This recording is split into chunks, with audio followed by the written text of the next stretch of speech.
1% instead of... Okay, we are live. Good evening, everyone. This is Вечер with ГОЛОС. My name is Peter, and today is our weekly or bi-weekly, I'm not sure, English type thing. And we have P-Funk, Archange, Inertia, and Mughead here. They are P-Funk invited Mughead and Inertia because they were one of the English-speaking people who invested in the ICO. And today we are going to speak about the upcoming economy changes that are being currently discussed in the Russian community. And Russian community is a little bit worried that going with the 9.5 inflation that Steemit went with is going to be a little too low as far as liquidity goes. So they are to start with 15% inflation, decrease it until it reaches well, I'm not sure. Could you open the preliminary announcement, the second tab, please? Yep. So, and yeah, and they are going to stop at 0.95% inflation per year. So the idea is to start with the annual inflation and 15% and decrease it by 0.01% every 25,000 blocks. I'm sorry, 250,000 blocks, which is about 0.5% per year, and then stop at less than 1% in, well, like more than 10 years. Hold on a second. I will have another person joining us in a moment. Speaking of people joining, did you still want to share the Google Hangout link in the witness channel on Steemit chat? Yes, yes. Well, I think I did that, didn't I? Do you want us to comment on your presentation, or should we wait? Well, I think we can discuss it. That's what I did. The information is before us. Well, let me make an initial comment then, because you say the reason why they don't want to have the same inflation rate is because they're scared the liquidity is going to be too small. But I don't think they understand what liquidity means. Liquidity is the order books on exchanges, the available GOLOS that can be bought and sold. That's on liquidity. The exchange, yeah. Yes. And for who is that a problem if there's not enough, or too little or too much? It's for people who want to enter and exit, right? Mm-hmm. But in dollar terms or whatever terms, the inflation rate is not going to have a significant impact on liquidity. Liquidity is a function of, can I hold this token in liquid form without huge expenses? Can I put it on exchanges? The main factor there is actually how much inflation there is. Because if there's a high inflation and you're not protected from it, you don't want to hold this token in liquid form, and so you don't put it on exchanges. So it's the exact opposite you have to do. If you want liquidity, that is to have a really low inflation, then you have a high liquidity. By the way, if you scroll up a little bit, I think there's yeah.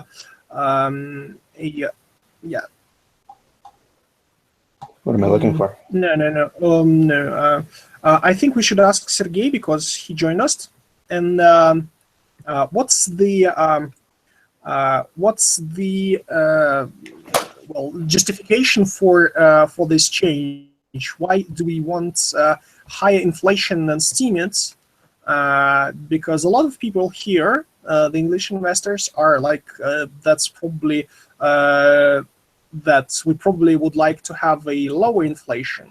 Well, one of the things is that with the current prices of the token, which are based on the ICO price, the author reward is too low, and that's I think that's what they meant by liquidity. Maybe I said incorrectly or something like that. But the daily pot of You're breaking up to me. At those prices, and that's one of the reasons why they want, say, higher inflation. I think that's the reason. Okay. The reason. Yeah. Hi guys. Well, I don't think liquidity is the right word. It's the correct word here. Our main justification behind putting a higher inflation rate was to give, and because we have to understand that Golos is not going to be worth what Steam is worth in price terms, and we want to give, and the amount of tokens in the system is much lower. Our main incentive, because we understand that investors who are also our curators, our main curators, they're obviously the investors who have a bigger stake. We want to give them incentive. This incentive we want to give in terms of a high inflation. We are not changing the model for delegates, for witnesses. For witnesses, it will roughly stay the same. What we propose and what is proposed in Steam. In our proposed economy, and our proposed changes to the economy, the authors, in short term, they will get a little bit more in terms of tokens and in terms of percentage as well. But after about 30 years or so, they will get less than what they would have got in Steam in 30 years. But I don't think it's correct to be looking at, to be thinking what's going to happen in 30 years' time, because we can always change the economy in a different time period. So our main justification really is to give incentive to long-term holders. Well, let me just answer that one, because I think we don't really know what is needed to incentivize content creation and curation. And I think it's much better to start really low and see if that's enough. And if it's not enough, then you increase it. Starting really high is like throwing money away. Do you get what I mean? Yeah, I get absolutely what you mean. I a little bit disagree, Markad. I do agree that starting at one point and going to another point is the correct way. But I see this starting point more correctly put at 15%. And it's not only my incentive, really. I mean, at the end of the day, we only propose. I mean, this is what DPoS is all about, right? We propose. The witnesses, the delegates think of the proposal. They're the chosen sort of level of democracy by the people. Let's call it so.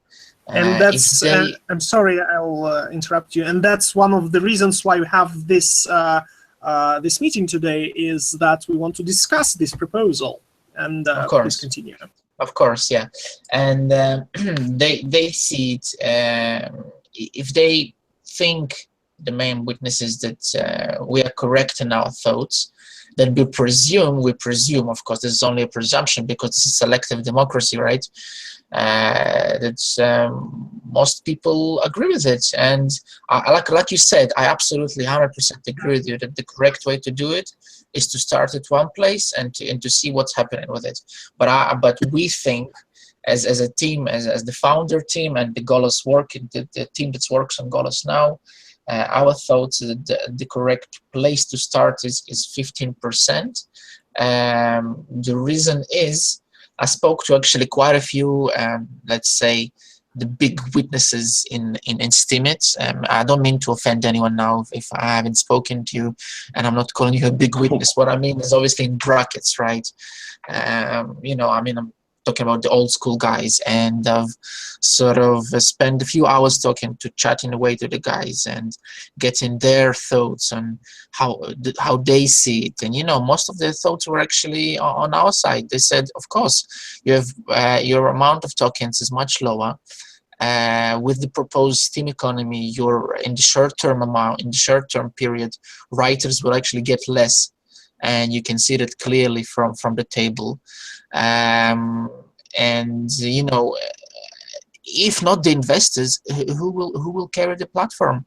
Okay, of course, it's all about content and writing, but if nobody will. If it's not worth anything, then we can, hang those articles like wallpaper in our room, and they will be worth nothing. So end of the day, it's all Excuse me, about. I don't understand Yeah, sure, what Mohammed. the reason here. You say What that. you asking why I'm saying that writers will get less in the Steam economy, in the proposed Steam economy? No, I didn't follow your reasoning. You said something about articles being wallpaper. Okay. What I meant is that our main justification, going back to that, I apologize, was to give incentive to long-term holders and to curators who are mostly long-term holders. And if we speak about the main purpose of the platform, of course, it's not about investing, but about writing good content, original content. But if this content is not worth anything, then there is no point in the platform whatsoever. So Well, this is taking us back to I'll just go on, Margaret, go on. Okay, I think you're confusing the perspective from the investor and the content creator. Let's see them as two different entities, because the investor wants to grow the demand for the token in order to elevate the value of the token so that he can get a return on his investment. The content creator wants payment for his content, and he in turn generates visibility for the platform, and people come in to read his article, and that will drive the demand for the token if people want to be part of the system and use the token for transmission of value and storing value. So we actually speaking about the same thing. To not print much more than necessary to attract the content creators. Exactly. We are actually speaking about the same thing with you, and what we are saying is that what is printed right now in the GOLOS economy, if we change now to the new proposed economy, the amount of printed money will not be enough to give everybody the incentive they need. In our proposed economy, with the new tokens, will be much closer. In fact, if you take our proposed economy and you make a calculation, because in this table there is a small mistake. When we look at the estimate economy, after the total inflation, there is a row with the number of tokens, and it's incorrect because it doesn't include the tokens that were already in the system. So if you actually include the tokens that were already in a system, right, we are actually gonna have roughly the same amount of tokens that we propose in the new economy in GOLOS after a certain amount of years. So we are actually gonna even it out, and at a certain point. If we change to the new economy, we'll not be able to even it out with Steam. And we are not saying that Steam has the perfect number of tokens, but GOLOS has not got the needed amount of tokens to give incentives to writers right now. Excuse me, but the number of tokens is completely irrelevant. What is important is the total value of all the tokens that exist. Absolutely. But in one or another way, one is related to another. No. I tend to disagree. If you print a lot of tokens, of course you're going to create a downward pressure on the price because the supply is increasing, right? But as such, it's not important to incentivize behavior. And we don't know what is enough to incentivize the good behavior. Of course, nobody knows what's enough. So my point is that we should start low and see if that is enough, and then increase if it's not. You see, this is where we tend to disagree, because we have made some calculations, and what we see is when we have a low amount of tokens at this price that is going to be, we are just not going to give writers the incentive. That's what we see it is, and because can I please say something?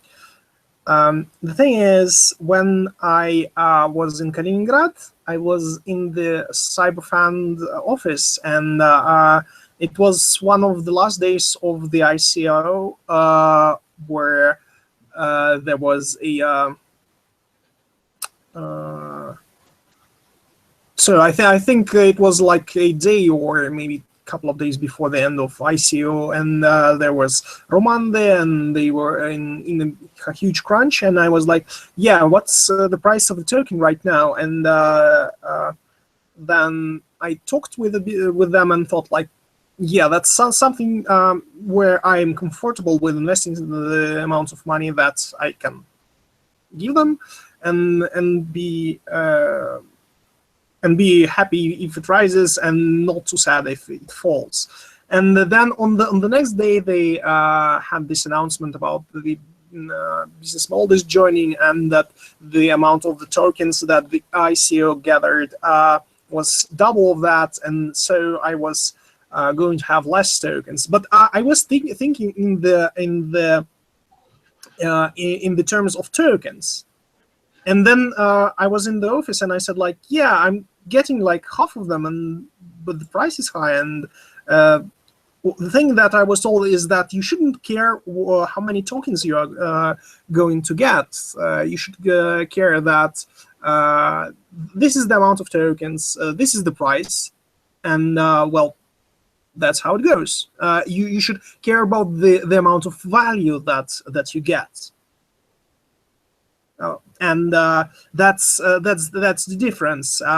So we have a, I think the economy behind GOLOS and Steemit is about, kind of adding value and sharing the value of the tokens created. That's the reason for the inflation. So we are trying to get more value than the amount of inflation, and it's reasonable to start with low inflation if we okay, it's reasonable to start with high inflation if we are comfortable that a ton of people are going to join, and that a lot of traction is going to be created, and so the amount of value that is added to the platform is much higher than amount of tokens that are being generated. But if we are understanding that people are going to be hesitant in joining, if the amount of value created daily is not enough to incentivize those people, it is actually more sensible to start with lower inflation. And well, if and see where it grows. That's what I think the point that is being made here, something like that. I'd like someone to comment on this, because I'm not sure if I'm correct or not. But that's my train of thought. Your train of thought is absolutely correct, just like Maghats. What I'm trying to say is, at the calculations that we have done now, at the price that is more or less, okay, we have been doing trading and launching different projects and seeing other projects develop, and we are absolutely positive about our own project. And we are putting a much higher price at a later place, but we have to be optimistic, and we have to judge the price from what we see and from our experience. And at this price that we judge it with, and with this amount of tokens, the price pool will be roughly will be so low. I do not remember the answer right now. I don't remember the figures. I'm sorry, I don't have them in front of me.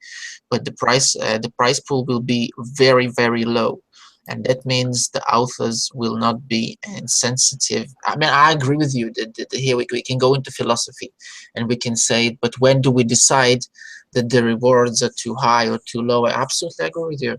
But right now, again, as a sort of some kind of entity in a decentralized society, We have to see where we have a huge bunch from our community saying, look guys, we are not happy with the amount of rewards. And we have two choices. One choice, we say to them, guys, you know what, you're either gonna get what you're gonna get, or we can give you a little bit more. And we actually think that by giving you a little bit more, we're gonna do everybody good. If we are mistaken, then we can always roll it back. It's not a problem. Well, let me just comment. If you go to the market to buy a cow, you bid on the price, you say, well, you start low, right? Because you want to see if you can get away with a low price. If you start high, of course you're going to get it. But you don't know if you overpaid, because you start high and you get what you want. And that's exactly the same with content creators. We don't really know if we're overpaying or not. The price discovery is still it's still being found, right? We don't really know if the price reflects the true value. And let's let the system settle in, and let's offer a low price for content. And then if we see that people are not producing anything, we increase the rewards.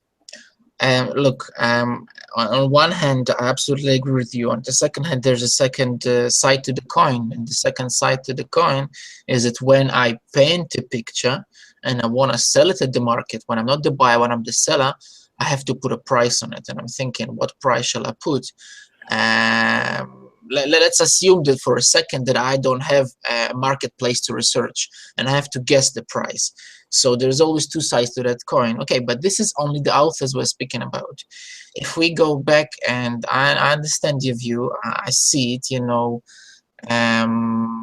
we have thought about it. I will think about it again. And I think a good way is what right now Peter is saying, is maybe to wait a little bit about after the payouts to see where the price is going. And that will actually, tell us. On the other hand, there is always what I was saying in the beginning, and this is the long-term holders. And if they are not going to be what's the word, incentivized? I don't know how to pronounce it. I'm sorry. Incentivize. I'm not sure how to pronounce it, but okay. I think that's how it's said. Incentivized. Yeah, well, incentivized. Yeah, if they're not going to be incentivized, then the platform is not going to work. That's how I see it. That's true, of course. Yeah, I think we have shared shared viewpoints, and so yeah. Yeah, maybe somebody else has a point on it. Maybe P-Funk, maybe you, maybe Anthony, maybe you do, Arkanj. Well, I want to go back to what Mughat said about the liquidity being sort of an opposite problem that you believe. No, I haven't said that. I didn't say about liquidity anything. No. Liquidity was an incorrect word to use. That's what it says in the post. Okay, yeah, then in the post. Well, I don't have exact memories of how the order books looked in Steam, but there was even when Steam was at 100% roughly inflation per year. There were a bunch of people that were taking the chance or just didn't know any better and had their Steam sitting on the Poloniex order books, at least. And Poloniex is possibly a different animal than the exchanges that GOLOS is on, currently and potentially in the future. But there was surprisingly actually a lot more liquidity than was expected. Even when the inflation was high in Steam. So I think there's But wouldn't you say the liquidity is much higher now that the inflation is low? Yeah, definitely. And especially with the new rules of powering down, the liquidity is much higher. But I at 15% versus 100%, and 15% versus 9.5%, I kind of, obviously lower inflation I think would be better as far as kind of just a stupid look at a chart, because there's a lot of somewhat justified but also kind of silly concern about how the chart would look because some traders just look at charts, and if they just see something going infinitely down, they're not interested. You know, that's one investment segment to at least be aware of, not necessarily cater to, but you know, in the end, the inflation was surely you want the price to go up, right? Right. Of course. And so, you know, without being somebody, a naive trader, somebody who isn't familiar with the system of vesting or gesting, you know, you see that chart and you're just not interested, even though over time, you know, vests had increased in value. But that, you know, that metric is just not viewable on a Poloniex or a, you know, live coin chart, historical chart like that. And so, you know, that's part of the equation in not wanting to overinflate. And I think Mughat's comment about, you know, going low early is valid. You know, you want to get the best deal for all parties. However, you know, there might be some concern about, you know, not meeting some sort of you know, unknowable threshold at which you might not gain as many users as you might if post payouts were a little higher. So yeah, it's a hard thing to call. It's a two-way stick. I absolutely agree with you. It's a two-way stick. It's a gamble, and you know, I'm not saying that well, you know, we are economy gods. No, we do have an economy professor in the team. You know, okay, who Marina is an economical professor. Oh, she is. That's cool. Yeah, she's actually she's more so she gives lessons, if I'm not mistaken, in an economy school, in higher an economy school, and you know. I can't say that she agrees. She actually sees that both of the economies wrong. She sees something in the middle, but this is a completely different story now, as far as I'm aware of. You know, but you know, like you're saying, it's a two-way gamble, and you have to satisfy all the parties, and we think that this proposal will be a little bit closer to satisfying everybody rather than not satisfying somebody. And actually there was a lot of positive comments. There was a lot of negative comments if you read out. I don't understand some of the comments, especially from the people who say that authors will get paid less in this economy. That I don't understand completely. That there's a comment in my media that I'm completely misunderstanding. I'm sorry, I'm going to interject again. And I think the argument is that this whole thing is running on the authors, and with investors getting this much for their investing and this much for curation, then authors are going to get less part of the pie. And well, my argument there was that the authors are part of the engine. Well, there was this comparison to engines, and that the authors are the engine and the investors are the exhaust pipe. No, or something. That's a complete. But that's not how it works. And I said, like, yeah. So the authors are the engine, and the investors are the this cart with the coal that's turning that making the engine go.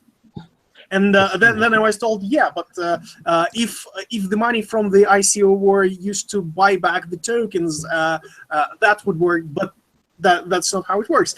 We have a support with the price of the ICO. A lot of people who invested their money, they are not going to be interested in buying, in selling below that point. A lot of people who are selling from their for their author rewards are are going to be willing to sell below that point, but there are a lot of people who see like, yeah, we were late for the party, and they are selling below that ICO price, so we are going to buy, and this gives a really nice support level. That's how I see it. Well, to be honest, guys, I don't think there is a point now, you know, discussing what media said, because I'll be honest, this is obviously somebody who doesn't understand the code. Because when somebody says to me, let's increase the curators, and you know, well, he has to understand it. Okay, it doesn't matter. Okay, I don't want to go into it, but it's somebody who doesn't understand the economy. He didn't read it. He didn't read into it. And I'm not talking about his opinion only. I'm talking about some other opinions there as well. Mostly from Park Boom, who I know is quite a clever guy, and actually you have it open here. And I was a bit surprised that I would actually think he will be up for it, but it doesn't matter. Okay, we always have, like P-Funk said, you cannot satisfy everybody. There's always going to be somebody. If we right now let's propose to start with a 5%, let's say, total inflation, there's always going to be somebody against it and somebody for it. If we propose to start with a 25% total inflation, there's always going to be somebody for and against it. So we have to start somewhere. We cannot just, you know, roll around everybody and think we will never satisfy everybody. There's always going to be somebody who's not happy with our proposal. That's how I see it. And at the end of the day, we have to find the more or less correct version for everybody. And we think, I'm not saying that you are negative, Magad. No, I did not mean that. I was not talking about you there. You know, well, yeah, that's my point. Basically, I'm done. Arcanage, do you have a point? Because I know you're good with numbers as well, and I don't know if you have a mic on there. Yeah, I'm good with number, but I'm definitely not an economist. Okay, just asking your opinion, because the more opinions we have, and you're a delegate as well, you know, and a witness, and it'd be nice to hear your opinion. To be honest with you guys, sorry, Margaret, go on. The way I see it is that the investors are the employers, or whatever you call it, the people hiring. The content creators are the workers, and we have to kind of negotiate. We have to find out how do we get the best content creators into the platform to make it a great place for everybody to join. How cheap can we get it? So it's discovering that relationship. And as an investor, I want to have it as cheap as possible. I don't want redistribution of my stake to someone else, because that hurts my relative stake, right? But at the same time, I do want to have the content creators, because they can make the system grow in size, right? So it's a compromise. I agree with you, and you see, but here, this is why our main thought behind all this was, first of all, stakeholders, and second of all, authors. To be honest, I have another question, guys, if you don't mind. I'm gonna go a little bit off topic, which is a question which I think is not less important than the hard fork proposal. It's a question that P-Funk actually brought up a few days ago, and since then I've been thinking a lot about it. And for some reason, nobody else is thinking about it, which is a bit strange. It's about the price feeds, and the price feed now is absolutely incorrect. The only correct price feeds now, most of the 90% of the price feeds now that are supplied into the system are about 1/3 of what they actually should be. And this is actually a bit scary, because in 4 days we have the first payouts, and yeah, right now we are on 2 small local markets, but we are now in talks with Bittrex and a few other markets, and pretty much looks like, yeah, it looks like Bittrex is pretty much up for doing it. So, you know, it looks like we will be on there. Maybe not in time for the 15th, but by next week, I hope so. I hope so. And you know, if the price feeds are going to be wrong, it's going to hurt everybody. That's the way I see it. So it's a bit scary. Why is everybody supplying wrong price feeds? Well, the price is very volatile as it is now. It fluctuates 25, 30, 40, 50%. Yeah, but if you look at the price feeds, they don't even correspond to that. They correspond to the ICO price, which was about 700 or 800 Satoshi in today's prices, if I'm not mistaken. Maybe Which we is need to mention it to the witnesses that. Yeah, we have. on They're a top little of bit. Yeah, the witnesses are a little bit The are a little bit slow on that.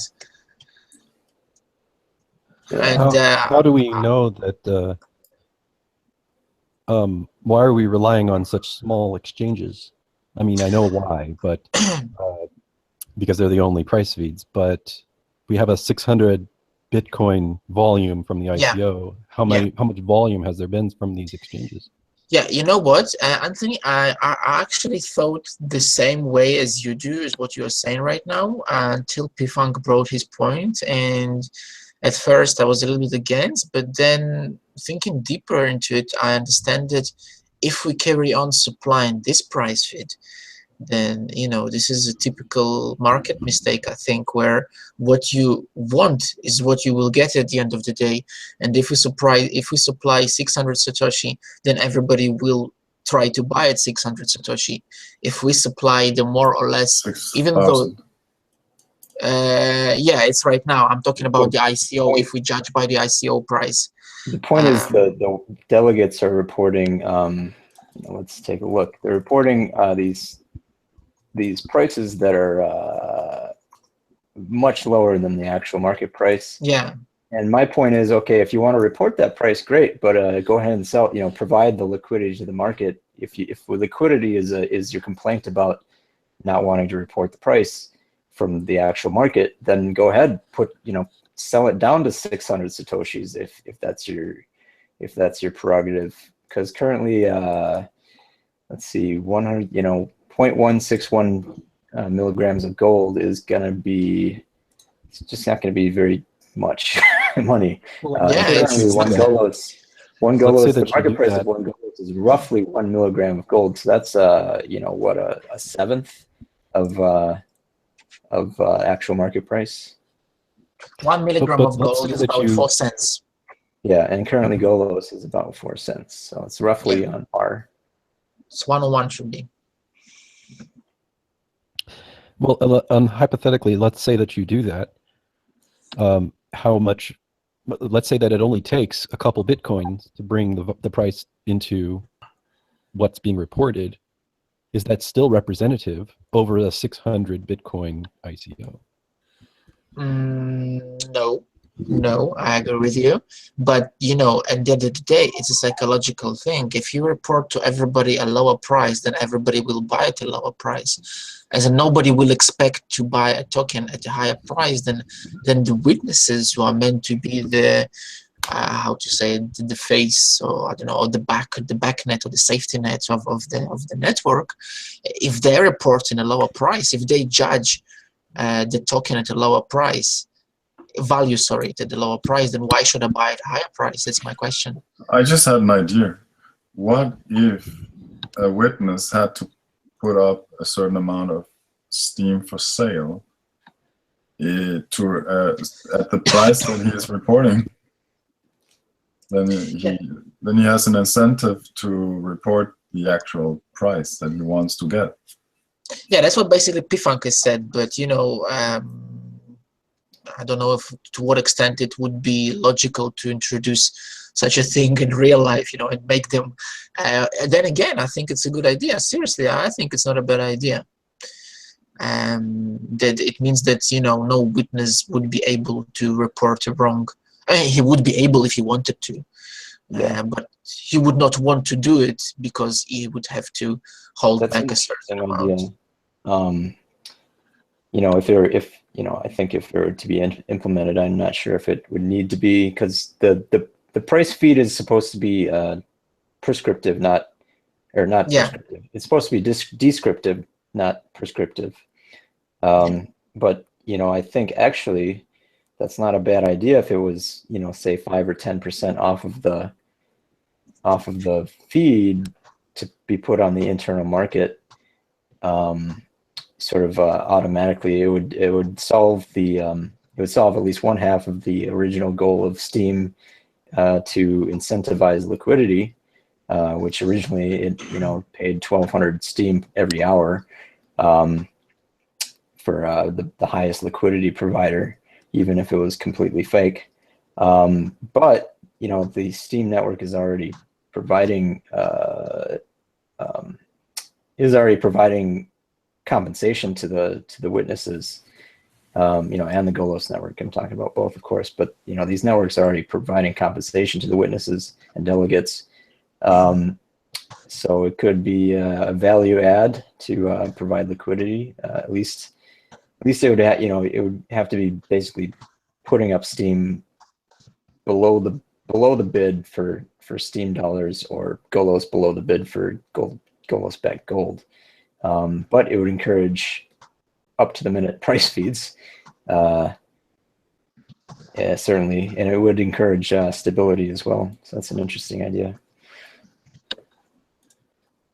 Yeah, what I like what Anthony said, and I just want to comment that like I said, I agree. Volume is not 2 or 5, 3 Bitcoin volume, out of which it's probably mostly like people like me and everybody who is has nothing better to do.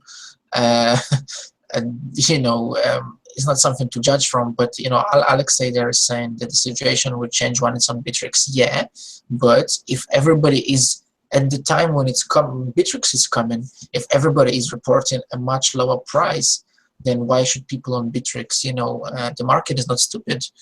The market at least doesn't want to be stupid. And when everybody's reporting a really low price, then Bittrex is coming in, and then everybody is trading at this low price rather than looking at a slightly higher price. This is what I'm trying to say, and this is what I think P-Funk's point was, at least the way I see it anyway. Sorry, I'm not saying that this is what it was, but this is the way I see it.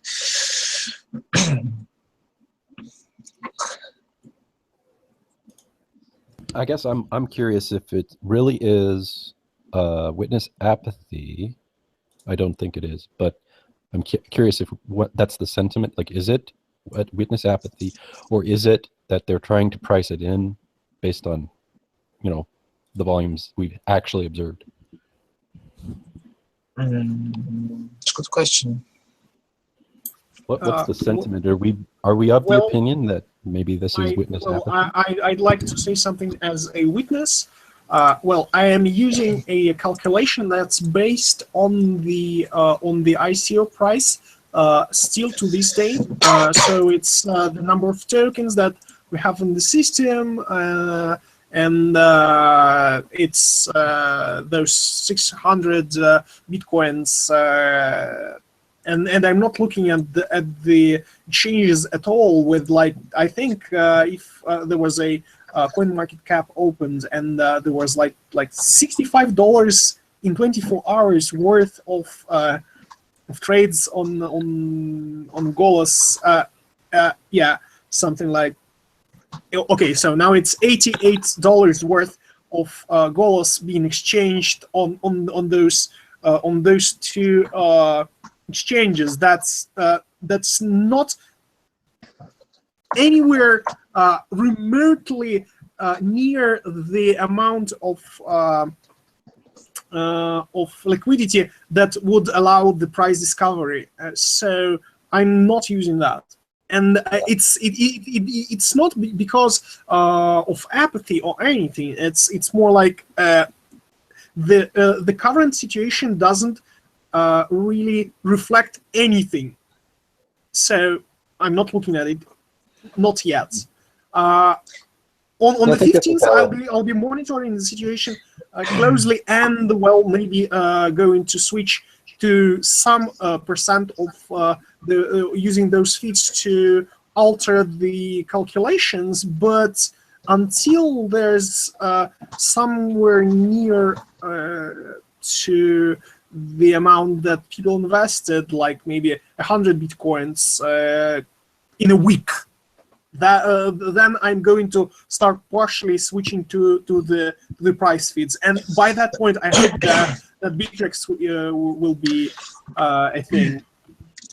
But to be honest, this is the way it sounds from a side. You know how it sounds? It sounds like I will give a small allegory or a small analogy. You know, I have a couple of paintings in my house, and I'm not selling them until I see everybody selling paintings. You know, but this is not true, because if somebody else is already selling paintings, then we have a price that somebody's already wants. It's basically a chicken and egg problem, and somebody is already selling eggs. Somebody is already selling them.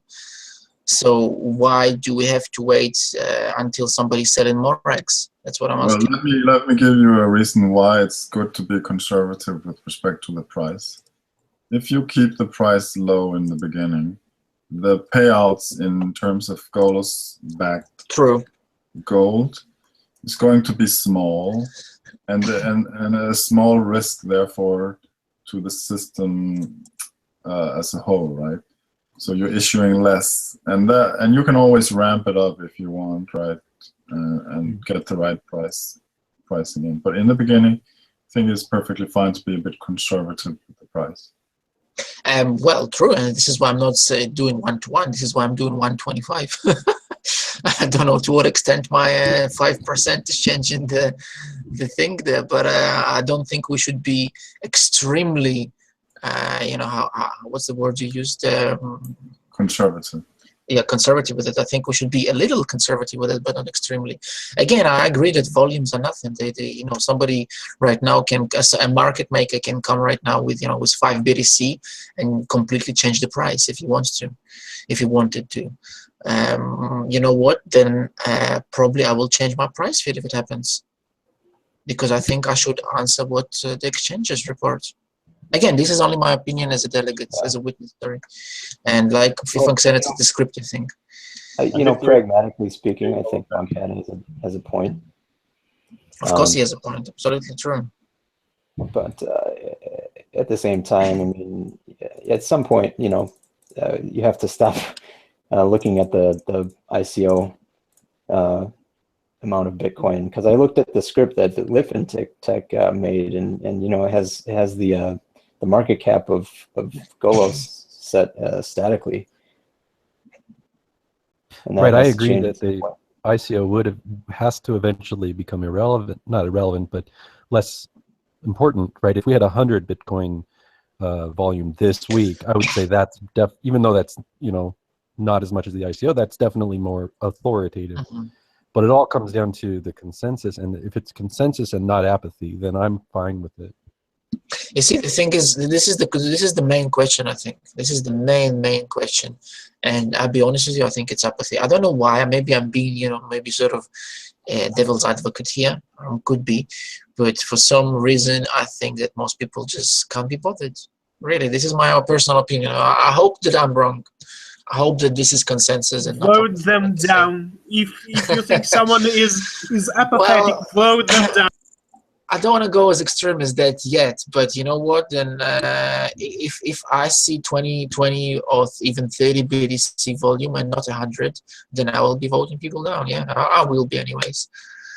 And I'll be saying to other people to vote other people down as well. If I see at least 10% volume from the ICO on the exchanges and people don't change their price feed to that, this is again my personal opinion as a witness, and everybody's correct to think whatever they want to think. But you know, some people sometimes I open the table and I see some people haven't changed their price feed for 500 hours, and I'm thinking, well, what the hell? You know, what the heck is wrong with you, man? You know. I think scripts will be updated like within a few days after the first payout, and probably market volume will be increased as well. So currently we just have to wait for 4 days, and then we'll see how it will go. Oh yeah, I totally agree. I'm not saying let's make a revolution. I'm just saying that, you know, we have to pay a little bit more attention, like P-Funk said, and I agree with that on him.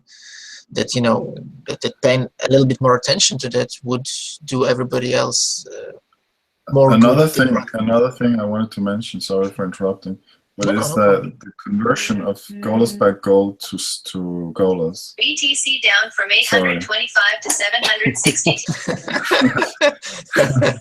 Thanks. Sorry. That was funny. But the conversion process, when the price feed is really low, you're going to get a lot of liquid GOLOS for making the conversion of your GOLOS backed gold, right? Oh, man. Yeah. So I think so, it's yeah. going. Sounds right. So that's something to consider. What happens? Well, the price, of course, is going to fall on the liquid GOLOS, right? Because it's going to be put on the exchanges and sold at the exchange's price, and so it's kind of a.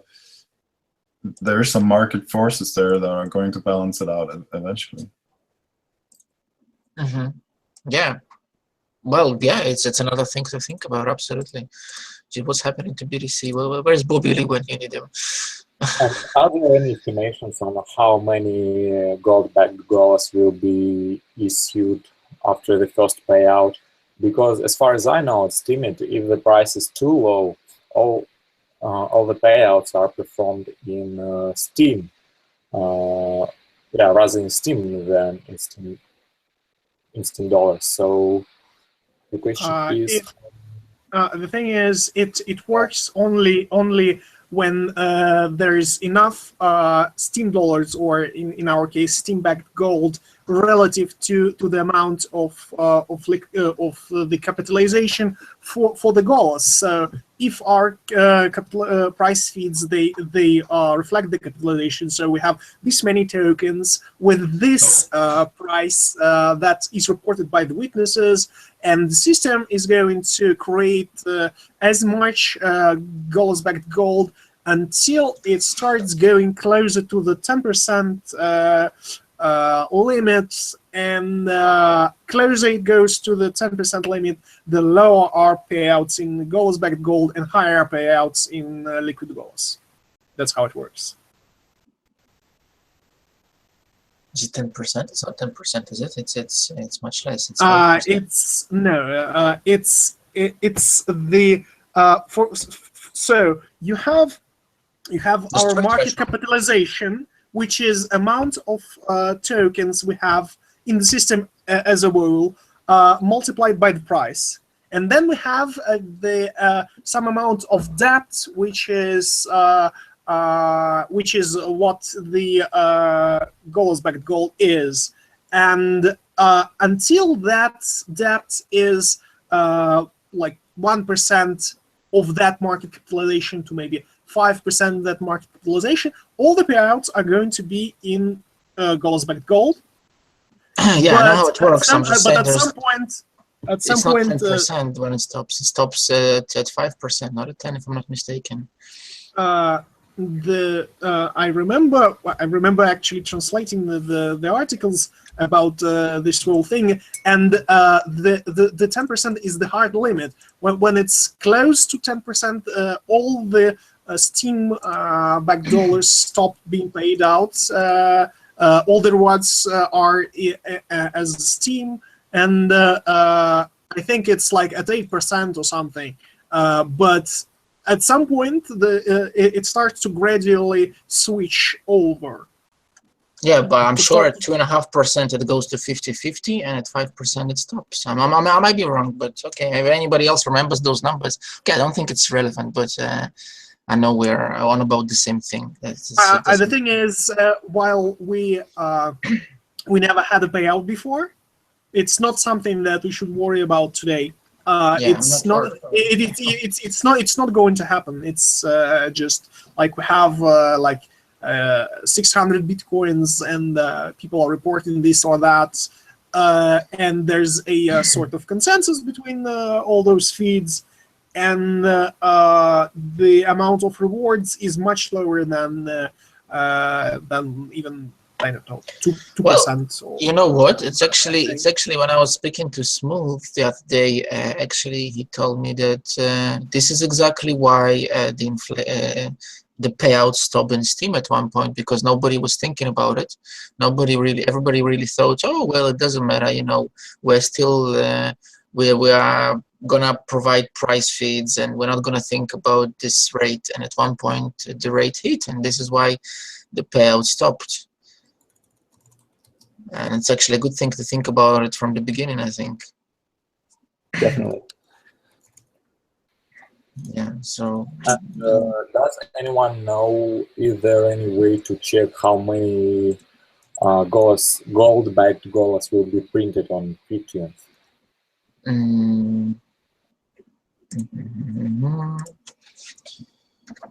think that the only person who knows right now is our blockchain guy. He can count it probably, but I think it's not something we can take from.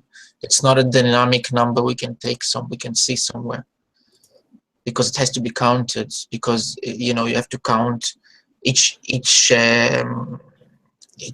how to say that, each thing that happens every day, and recount every day again. I don't know how you will count it in your head. It's impossible. Well, I don't think it's possible. If anybody knows the way, please tell me. I don't know. Well, before the first payout in Steam happened, there's accurate estimates of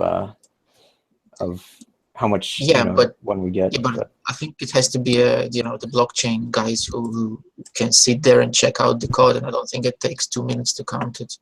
No, it'll take. Are there any talks about changing the power down ratio? Yes, there is. Yeah. What are those?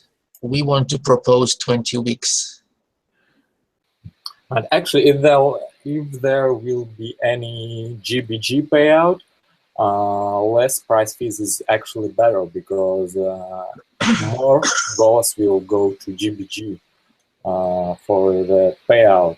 And if price feed will be increased afterward, like few days after payout, back conversion from GBG to GOLOS will give less GOLOSes per GBG.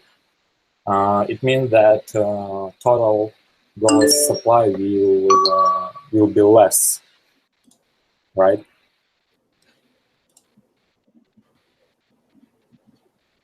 I think I missed your point a little bit, Alexei. Maybe somebody else got it. I missed it a little bit. Yeah, Sorry. of course. That's actually what we talked about being conservative on the feeds, because the amount of GBG that's going to be issued is based on the feeds, and if feeds are going to rise as soon as we switch from the ICO to the market, then converting those GBGs into GOLOS is going to produce less GOLOS per GBG as the feeds rise. Okay, so what are you trying to say, guys? That conservative estimates are good as far as the stability of the system goes, but they also keep the rewards down, and that's actually the idea behind the price feeds. If the price feeds are too high, too much tokens, too much money is going to be given to as a payouts, and the system becomes unstable. So if the delegates are more conservative with this whole thing than Steam, that happened on Steam, then we probably are going to, with the economic changes, that's also part of this whole thing, but probably it's better to be like kind of safe than sorry type of thing. I think something like that. Okay. Yeah, I mean, that's a tricky thing, because you don't want to pay out too many GOLOS-backed gold, but the GOLOS-backed gold that you do pay out, the people that know how it works will probably immediately do a conversion, and then they'll get a pretty good rate, assuming the market holds above the artificially, well, not necessarily artificially, but the lower, if the market holds above the lower price feeds that the delegates are currently providing, then the people who convert the GOLOS-backed gold, immediately upon receiving it, are going to probably do pretty well with it. But that also might cause, a sudden market downshift, as soon as those conversions start paying out. I actually have, guys, another question to you, because again, some of you are esteemed witnesses, and a lot of you, or most of you, esteemed sort of hardcore users. What do you think about the new proposals for 0.17? Well, I've pretty much shared what I thought about it in a few comments. I've seen your comments. I've seen your comments. I mean, there's a lot. Let me look that post up here.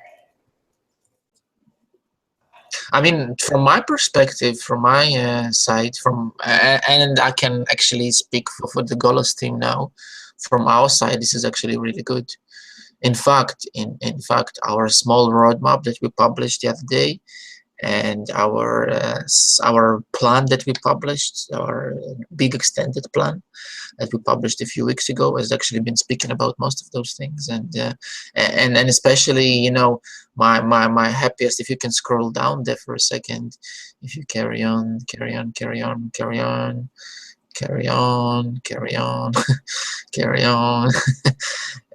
again and again.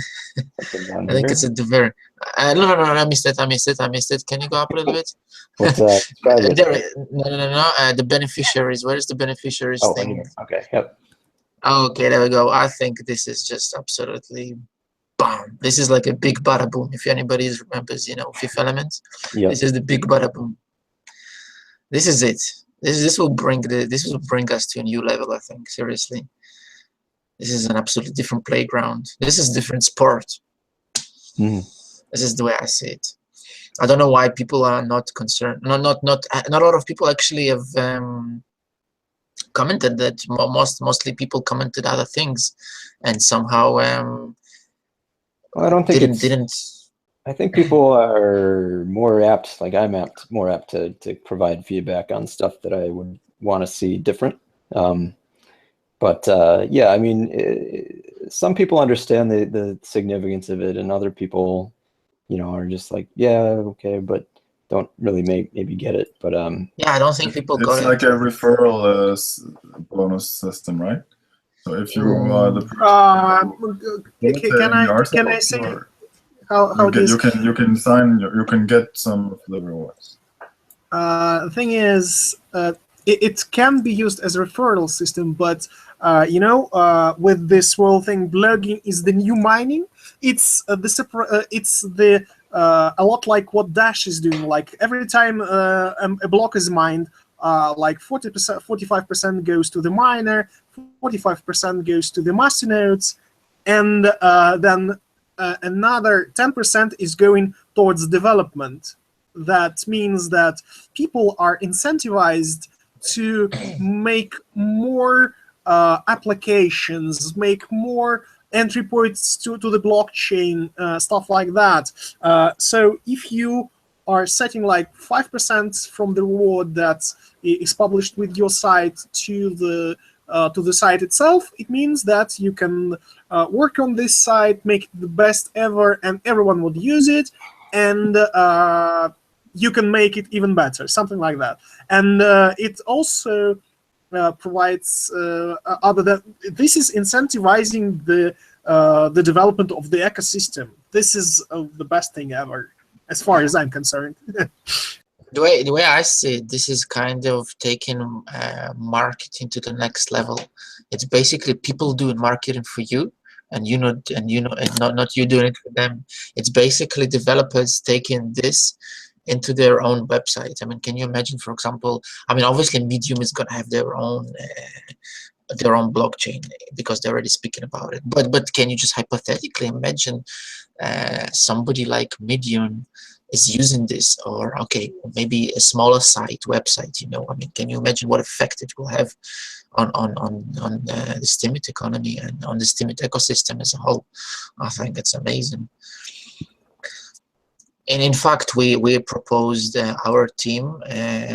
We are working in sprints, and we are now our next 3 to 5 sprints are concentrated. 3 to 4 sprints are concentrated more on hard forks and catching up and organizing things and so on and so on and so on. But straight away after that, it doesn't matter whether Steemit is going to be working on it or not, we will work on it as well. And if not Steemit, we will be trying to bring it first and then committing it to the Steemit code, because we think it's really important to both ecosystems.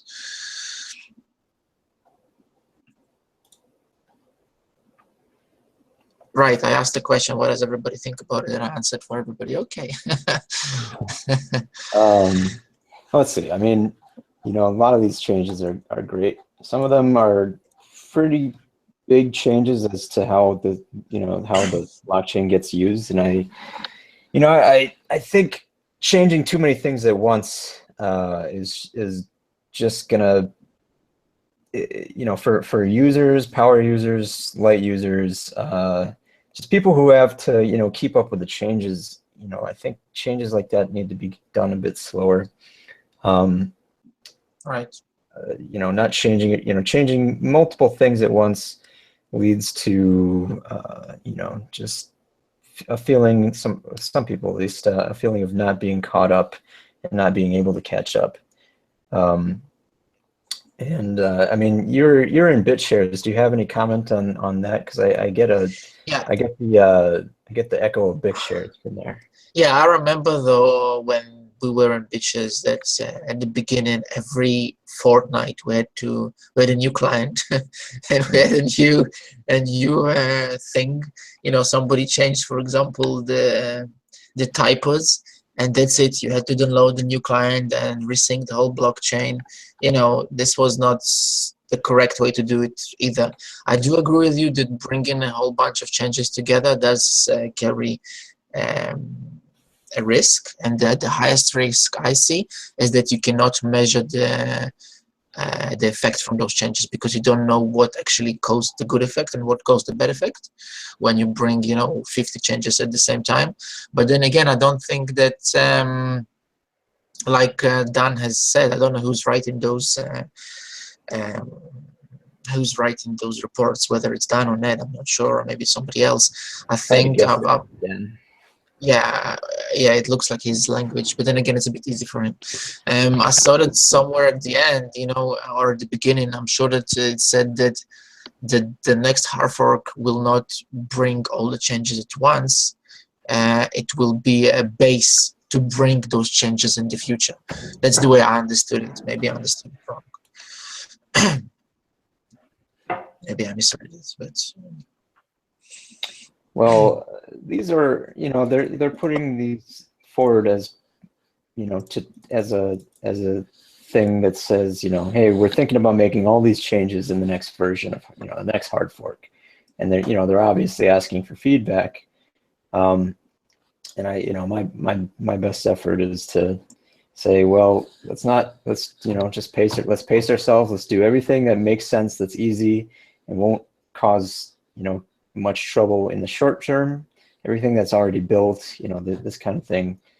And let's at least wait one more hard fork for doing things like, I'm not really sure about changing the payout period to 7 days. It's been 24 hours. Well, it was 12 hours for a little bit, but it's been 24 hours since the start since July 4th. And so that's a pretty well hard-coded thing in people's minds, that you'll get paid out after 24 hours. There's also the issue of a newcomer who comes and makes a post, and then they have to wait, over a week, possibly even a week and a half for their post to pay out. And, in the meantime, they might be wondering, and they might just say, fuck it, they're not going to pay me out. As was seen right after July 4th in Steam, people really understood when they were paid out. People understood that it was real when they were paid out. And delaying, that it's not an instant gratification, but it's a much sooner gratification than a whole week or a week and a half. And delaying it to a week or more, there might be less onboarding, less user retention if they say, oh, well, shit, I have to wait a week. Well, I can't wait that long. Even as ridiculous as it is, people don't think in terms of waiting a week necessarily for something like this. Mm-hmm. Yeah, I agree with you. It's the strangest thing. I don't have an opinion on the single period. I'm not sure if I'm agree with it, and I'm not sure if I'm against it. Yeah, it's one of the most difficult challenges that Steam faces because of technical requirements, keeping everything in memory, and then social expectations or requirements, and how they they changed it to 12 hours once just to shake up the trending page on Steam, which could have just been done in the UI, but instead they tweaked it on the blockchain level, which is a little silly. It's too bad all this is one size fits all. Yeah, I mean, you can't please everybody, but you want the goal is to please and fit the most amount of users while not destroying the investment potential at the same time. It's a huge juggling act. Mm-hmm. That's my piece on that. Anybody else have to say anything about the payout period? Well, I think that it's kind of a thing that there are like different models when people are being paid like in real life for doing their jobs. There's like daily payout, you go to work, you work a shift, and in the end they give you some money. And then there's this weekly thing, then you go to work for a week, and on Friday they give you a paycheck. And then there's how it's done, for example, in Russia, most of the time that you receive your money once a month, or maybe like twice a month with a small advance, at half of the time. And if it's possible to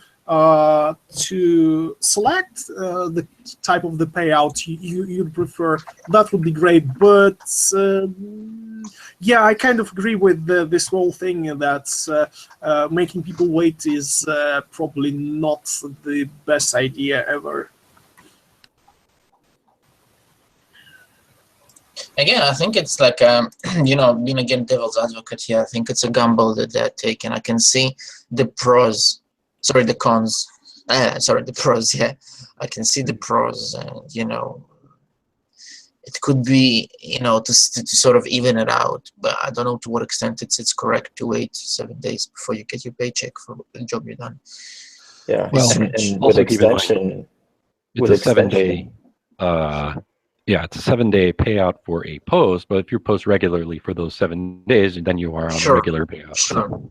Absolutely true. I think I like the comment as well there from, I think it was Dan on Ned who said that, or maybe it was somebody else, that in fact it will not affect anything really, because it's only the big yeah, that kind of incentivizes people posting regularly. So you post every day, and then after a week you are going to get rewards every day. That kind of works, but there is this a little bit.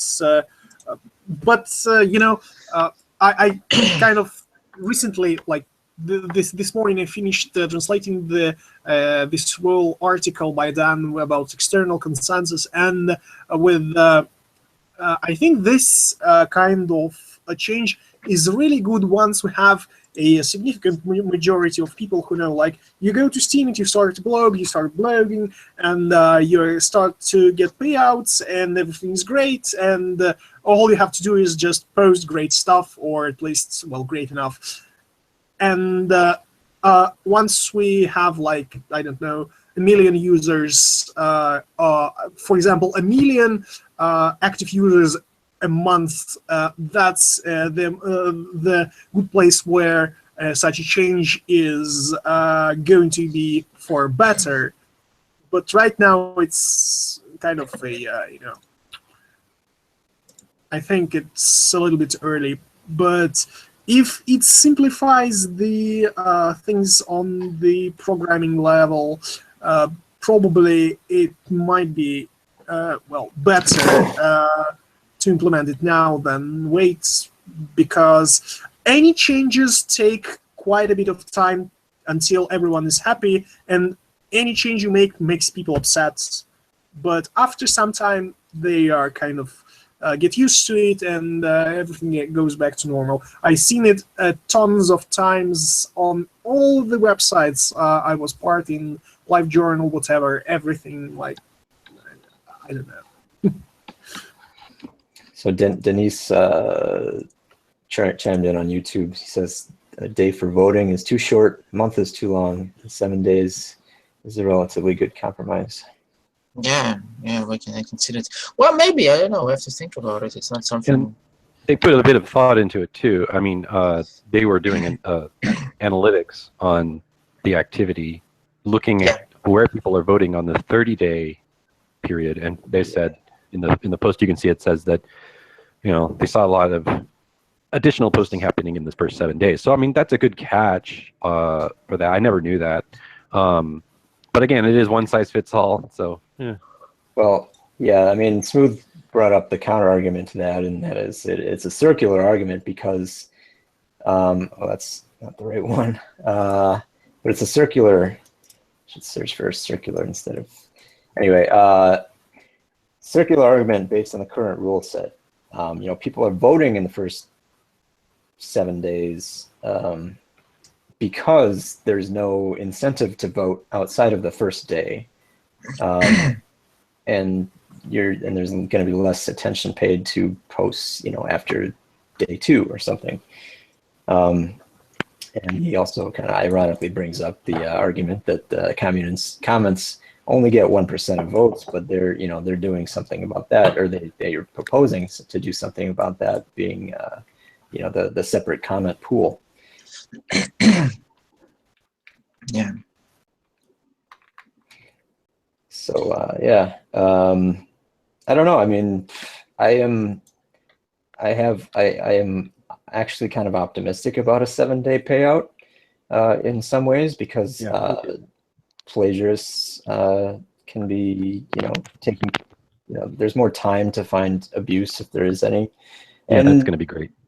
And there's also a, there's also, I often find posts where it's just like an hour past the payout time, and the post is great, and the post has like 10 cents on it. I'm like, well, shit, I wish I could have put that in Curie. So that happens fairly often, not like hundreds of tens of times a day, but maybe once or twice a day. If I'm really looking at the posts. So there's that positive to it. Although I think having a long tail be disabled, not being able to be paid out past 7 days, I think there's some consequence to that. But it's really hard to balance the technical limitations of having to have every post in the memory for every post to be able to be paid out. Well, I think the long tail that's mentioned in the original white paper, I think the long tail could actually be monetized by ads versus, instead of by votes.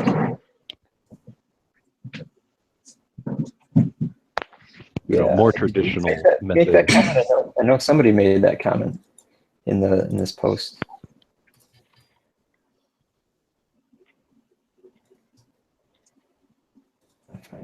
Yeah, I'm sure I've seen it as well, actually, when I was reading. I was reading it last night, and I'm sure somebody's commented something similar. I don't think it's somebody I know who.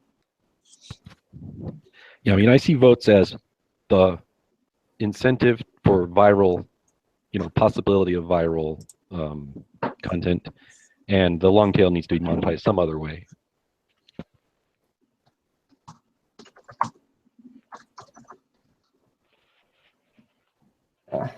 Yeah. As far as other changes, let's see. I have a concern about editing any past post or comment because it's been proven in the past when there's a exploit on steemit.com that allowed keys to be leaked. The person who collected those keys went on a bit of a spree of vandalism and edited people's posts. That's a really good comment, by the way, you made there. It's a really, really valuable comment, I think. Yeah, thank you. So I don't, it's a difficult thing on how to make vandalism, minimize vandalism. A potential vandal's damage. If you think far ahead and you think there's 5 years of history might be edited, and on doing such a thing, especially if there weren't any tool to automatically do it for you, it would be damn near impossible.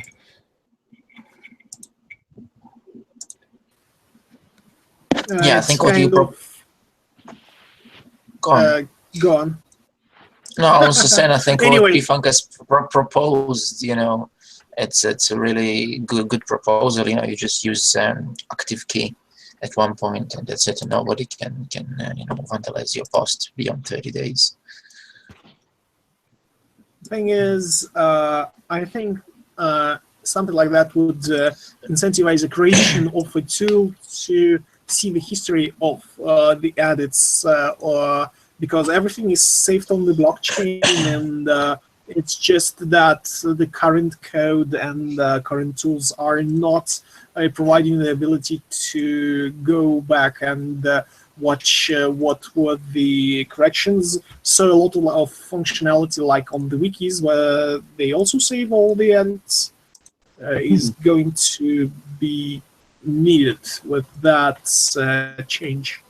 My concern there is that it's too easy to become complacent, and I would much rather, and that's sort of just hoping that somebody builds such a thing, and there's no guarantee it would happen.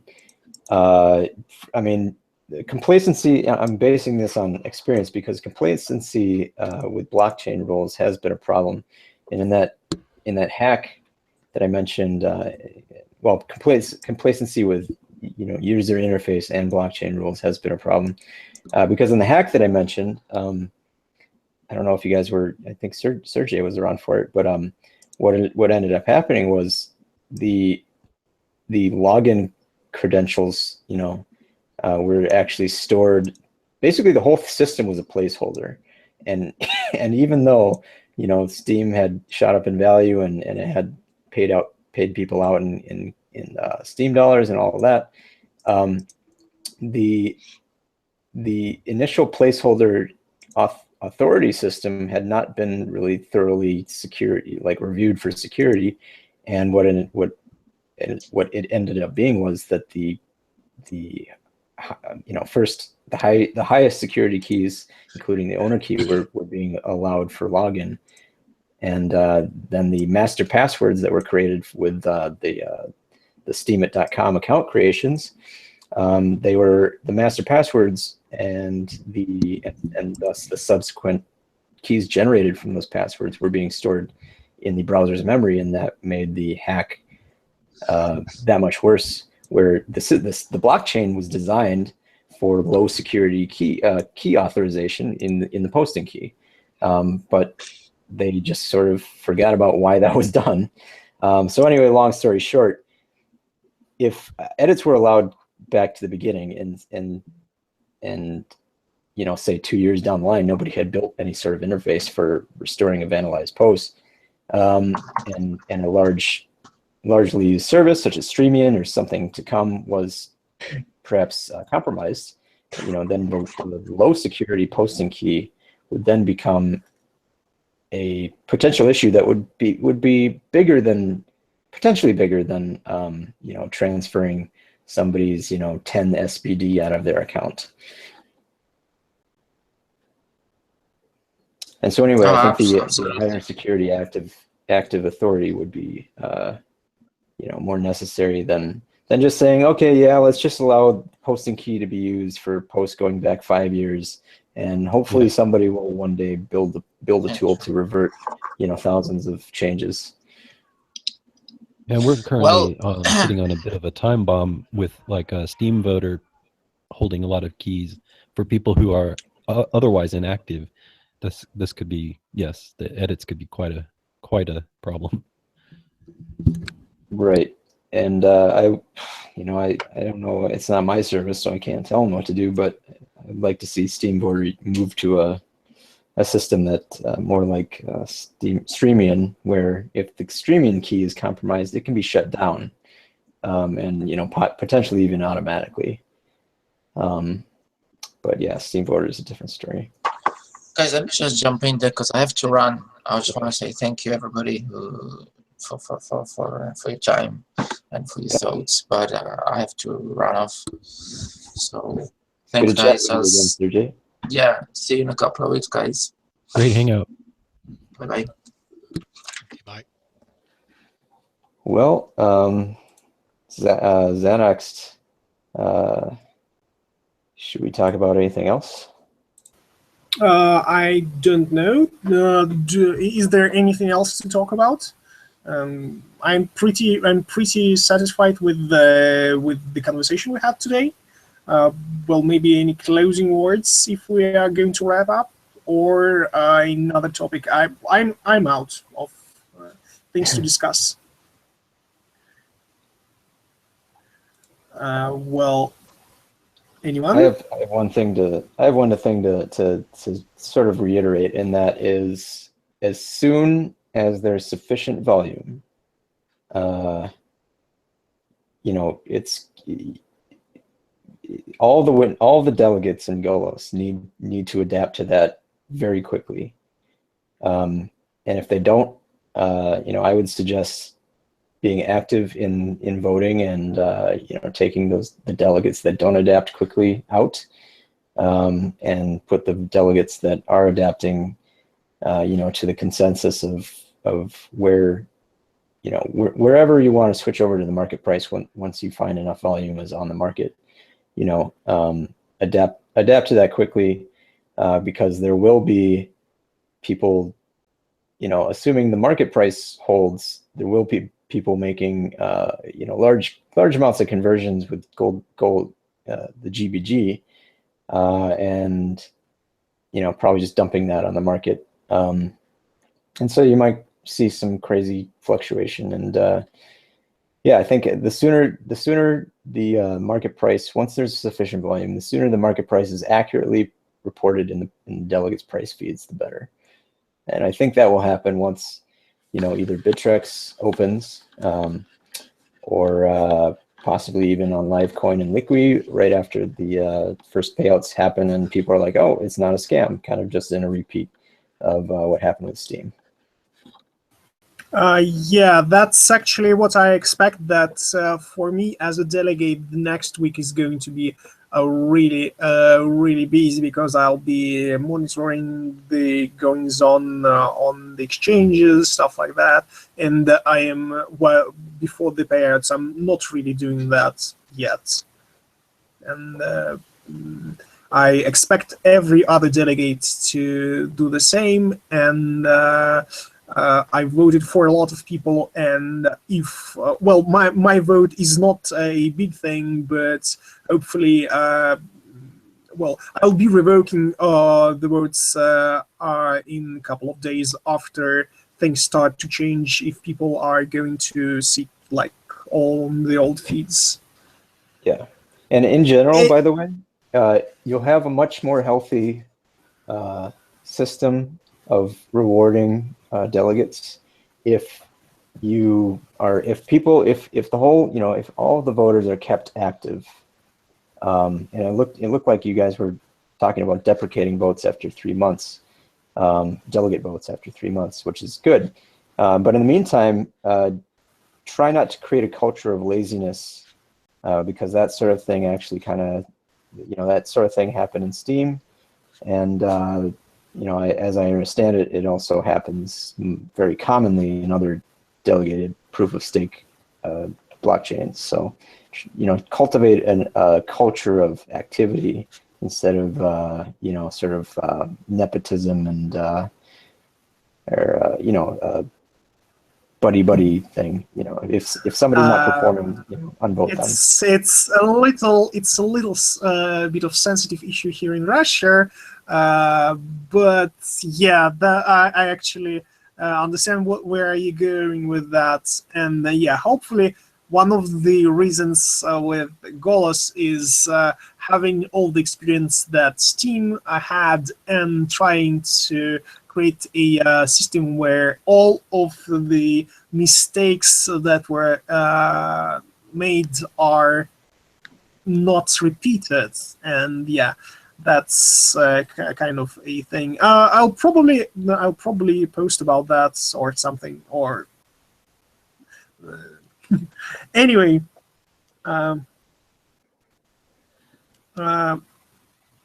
Anyway, just I have a final comment. If we have a downvote possibility for witnesses, then people who are active, they can actually show that they're dissatisfied with the inactivity of certain witnesses.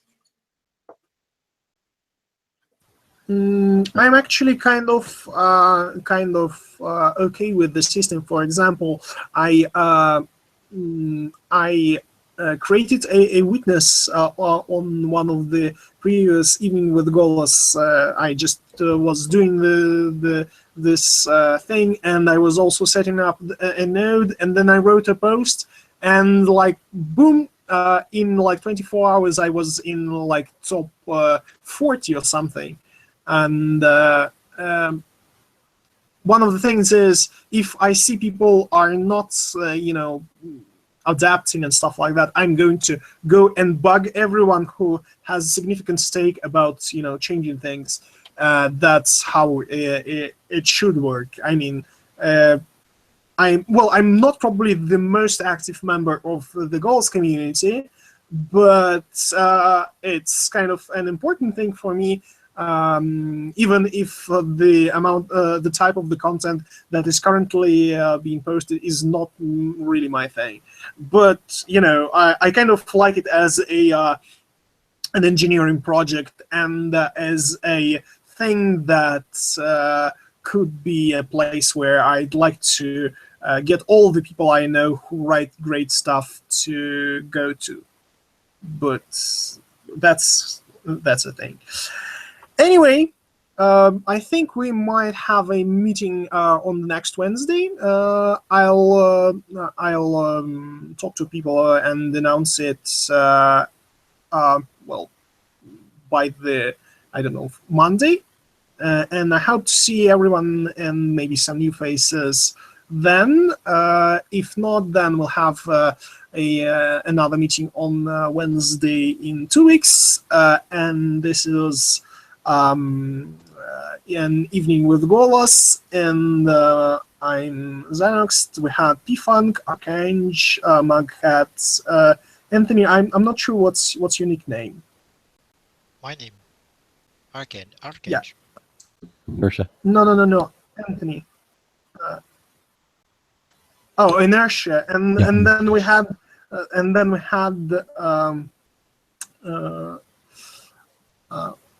Oh my god. I'm sorry. I'm I'm a little bit tired. And Andreas so we is had okay. And we also had Sirioza today and Alexi. Anyway, see you tomorrow. Well, maybe not tomorrow. Well, see you next Wednesday. And this is Вечер with ГОЛОС. Bye-bye. Bye. Bye. Thanks for hosting. And And it's 2 weeks, right?